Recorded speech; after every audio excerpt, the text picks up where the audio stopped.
ముఖ్యమైనది బిడ్డలారా, మనం గమనించవలసింది ఏంటంటే, మనం నిజంగా ఆకలితో ఉంటే మనం అడగకముందే మన కడుపు ఖాళీ ఆయనకి తెలిసిపోతుంది. తెలిసినటువంటి ఆయన సైలెంట్గా ఉండడు అనేటువంటి విషయము నేను చెప్పడం కాదు, ఆయన చూపించాడు. 5,000 మంది విషయంలో కానివ్వండి, వారిని ఆ విధంగా పంపించేయడం ఆయనకి ఇష్టం లేదు. వారిని గురించి ఆ ఆలోచన ఏమీ వ్యక్తపరుస్తుందంటే, he is a god of caring.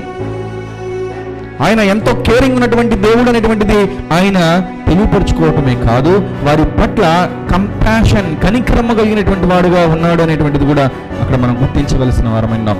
ఖాళీ కడుపుతున్నటువంటి మనందరం కూడా ఆయన చూస్తూ ఉన్నాడు, మన మీద కంపాషనేట్గా ఉన్నాడు. కంపాషనేట్గా ఉండటం కాదు, మన దగ్గర తగినంత లేనప్పటికీ కూడా, మనలో లేమి అనేటువంటిది అక్కడ కనబడుతున్నప్పటికీ కూడా కలిమిగా దాన్ని మార్చేటువంటి గొప్ప దేవుడి అద్భుత కార్యాలు అవే మనకు బోధిస్తుంటే ఇంకేమి చూస్తూ ఉన్నాం? ఇంకా ఎందుకు ఆందోళన పడుతున్నాం?